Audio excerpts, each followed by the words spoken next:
What are unethical practices that schools do, requiring you to purchase textbooks brand new from the college's bookstore, because that's the only way to get the access code to complete the required assignments on the publisher's website. Not allowing kids to use the restroom. As someone who was diagnosed with multiple reproductive issues at an early age, I had some pretty intense periods, and this rule made school even worse. Got the nickname paint bottle because my school was infamous for denying the bathroom. They were closed to all students during a set time because of misuse, and I literally had no help from anyone at all. Never realized it was as bad for other people too.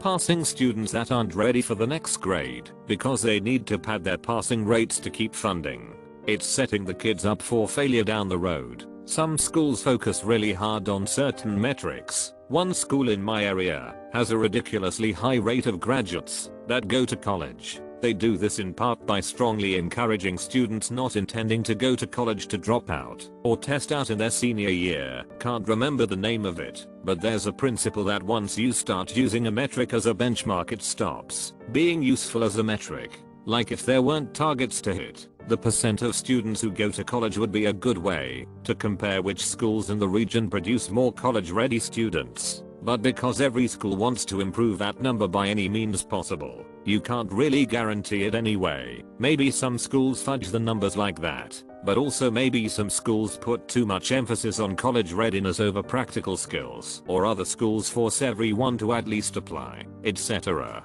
It's a bummer. Giving preference to kids that parents donate money and fraternize with teachers or headmasters. The person that bullied me was the child of the school board governor. The head teacher decided to sit both of us kids down to talk it out, and she burst into crocodile tears and told them I was the one hurting her. Guess which one of us got believed and which one got yelled at? Yep, it pays to have important parents. I had two classmates who were being bullied by the same girl, who was a daughter of someone rich and maybe even famous in some sort of way. One classmate comfortably middle class and the other was rich. Very rich. Middle class girl had to put up with this girl for 2 years and the teachers did nothing. Rich girl became a target and less than 2 months reaches breaking point. The girl is suspended, returns and spends a week in isolation. Has her form group changed to accommodate what was basically a school-based restraining order, and was kept back every day after school to ensure there was no way she could retaliate outside school grounds. I was the victim of a boy with rich parents and a promising career, and the school did nothing. So that didn't surprise me. But the difference with that rich classmate, it was unbelievable.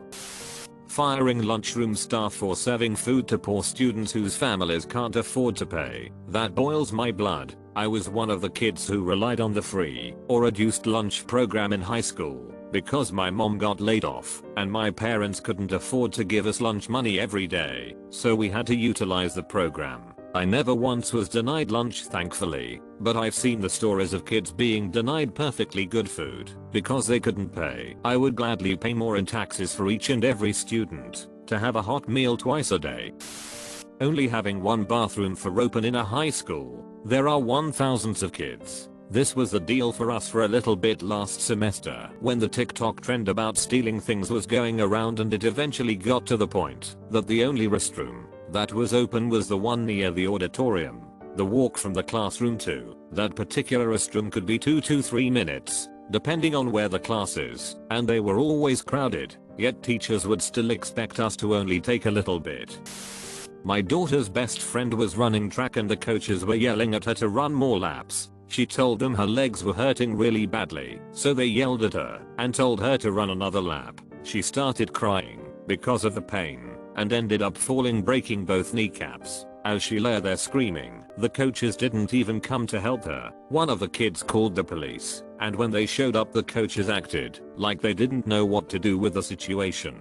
To make it worse, my daughter was on the volleyball and track team and they tried to do the same to her, but I went up to the school and went off on the principal and coaches about pushing the kids too hard, just so the coaches could win their games. I sent my daughter to a rehab for her leg issues, and they said her legs were stressed and the coaches were overworking her, so I will be taking this up with the school superintendent.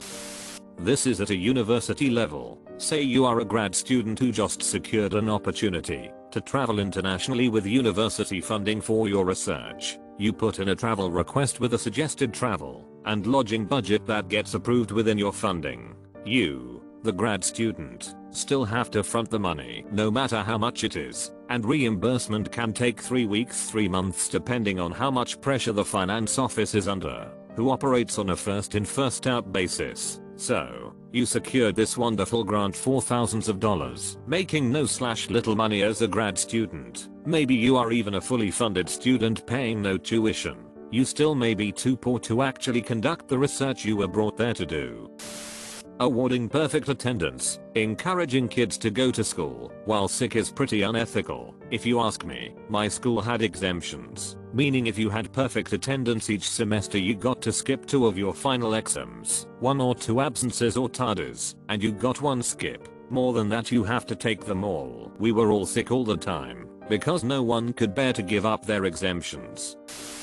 Bullied students are told to leave because it's easier to kick out a quiet victim than a loud bully. My best friend's daughter was told to maybe wear clothes that make her less of a target for bullies. My friend was very poor and her kid often wore used, older, and not very trendy clothing. I went out of my way to give her clothes and she loved it and was the most appreciative person. Unfortunately, it didn't stop and she ended up having to switch schools. I had a student who never showed up and never did work in my class. The principal asked me to change his F to a 75. I emailed back, explaining that the student never made an effort, etc. He told me to be a part of the team and do as I was told. I was only a second-year teacher and was afraid of losing my job, so I obliged. Same principal. A couple years later, we had a very large student, and as she walked down the bus ramp one day, some boys called out the bus window the filthy things they wanted to do to her, while also calling her fat. I wrote them up and chewed them out. When the principal read the referral, he simply said, "Boys will be boys," and tore up the referral. To this day, I wish I would've asked him what he would've done if that was done to one of his daughters, but I was so shocked. It still boils my blood. I'm the case of there being a fire. I think it's stupid we have to go in alphabetical order, so Adam is happy and healthy, but Zach just turned into ash. In my opinion, they should all just get in a line, no matter what. Making school start at 7 AM and the bus route comes by your house before 6:30 AM, so you have to get up around 5:30 to 6 AM every morning.